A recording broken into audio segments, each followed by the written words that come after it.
Assalamualaikum warahmatullahi wabarakatuh. Bismillahirrahmanirrahim. Hamidan lillah tabaraka wa ta'ala wa musalliyan wa musalliman ala rasulillah wa ala alihi wa sahbihi wa man walah. La hawla wa la quwata illa billah, amma ba'da. Ziyadatul muhtaramin, hadirin wal hadirat yang dimuliakan oleh Allah Subhanahu wa ta'ala.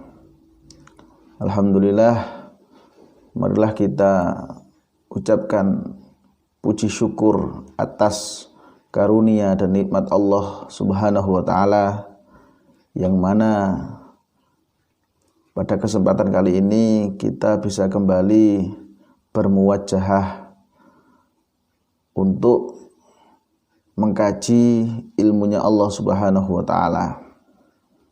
Adapun kita akan melanjutkan pengajian kita tentang dosa-dosa besar yang tertulis dalam Kitabul Kabair karya Imam Az-Zahabi. Dosa besar selanjutnya termasuk ke dalam bab ke-27 adalah memungut cukai. Jadi memungut cukai ini termasuk salah satu perbuatan zalim. Jadi jika perbuatan itu zalim sudah jelas. Kata Allah, ulaika lahum adzabun alim. Jadi orang yang yazlimunan nas. Jadi orang yang berbuat zalim kepada manusia yang lain, maka dia akan mendapatkan azab yang pedih.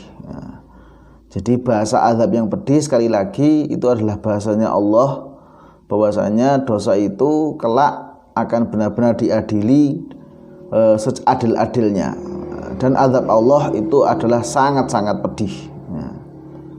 Kemudian Rasulullah Muhammad SAW bersabda, al-makasu la yadkhulul jannah. Makas ini adalah pemungut cukai.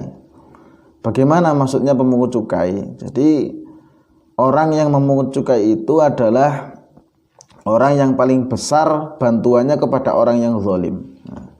Jadi orang zalimnya berdosa, lah dia membantu orang yang zalim.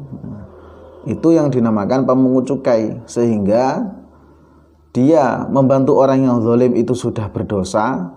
Yang kedua, dia menzalimi orang yang membayar dia untuk menerima cukai tersebut. Jadi bahkan ia sendiri berbuat zalim. Sebab apa? Ia tengah mengambil apa yang bukan menjadi haknya dan memberikan kepada yang tidak berhak. Jadi ibaratnya di sini cukai itu adalah uang pemulus. Ketika dia mempunyai proyek besar atau apalah, dia tidak bersaing secara sehat. Dia tidak membayar, tidak menuntaskan apa yang harus ia tuntaskan dengan normal atau dengan yang sebenarnya dengan cara yang baik. Tapi dia ingin supaya ambisinya terpenuhi dengan segala cara. Entah itu dengan suap, entah itu dengan zalim. Dan di sini dinamakan dengan pemungut cukai. Pemungut cukai ini posisinya adalah yang menerima suap, yang menerima uang pelicin. Jadi hati-hati. Jadi ketika menerima uang pelicin, di mana dia menerima dari orang yang menghalalkan segala cara, itu sudah dosa.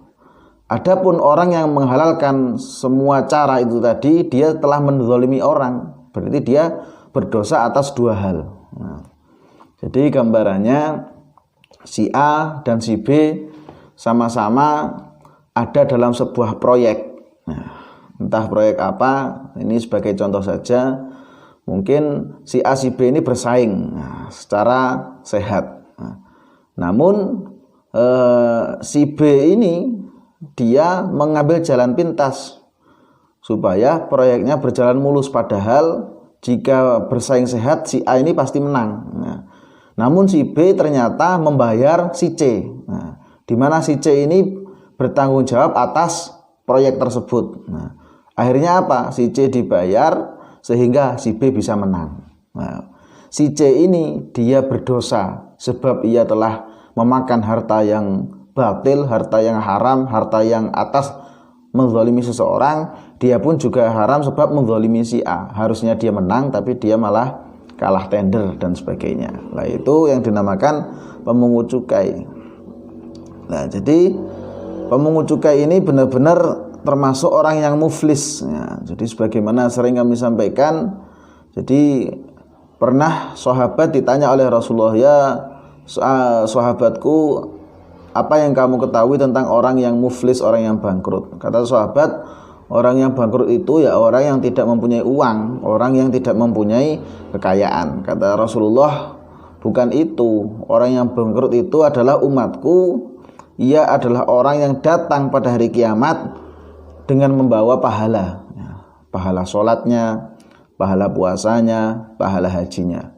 Namun ia datang dalam keadaan telah mencela si fulan, mengambil harta si fulan, melecehkan kehormatan si fulan, memukul si fulan, atau menzalimi fulan, menerima uang pemulus dari fulan. Nah, jadi kebaikannya akan habis. Itu jika dia mempunyai kebaikan. Namun ketika kebaikan dia tidak mempunyai sama sekali, maka akan diambilkan dengan cara ia disiksa oleh Allah Subhanahu wa taala. Jadi hati-hati, bukan hanya yang menerima uang ya, tapi yang menulis, yang mencatat, yang melihat, petugasnya semua kena. Nah, sebab apa? Siapa yang bersekutu dalam berbuat dosa, ya mereka semua sama memakan barang yang haram. Jadi la yadkhulul jannah lahmu nabata min sukhtin nar aulabih. Ya, jadi daging yang tumbuh dari barang yang haram tidak akan masuk surga. Neraka lebih pantas sebagai tempat tinggalnya. Jadi namun di akhir zaman ini yang dinamakan dosa itu seolah tak terlihat ya. Atau orang banyak yang tidak merasa bahwa apa yang dialami itu adalah perbuatan dosa. Sebab apa? Ya sebab kurangnya ilmu, sebab lemahnya iman. Semoga kita senantiasa dijaga dari segala sesuatu yang menjadikan Allah murka dan mendapatkan azab yang pedih di neraka. Amin ya rabbal alamin. Ihdinas siratal mustaqim. Wassalamualaikum warahmatullahi wabarakatuh.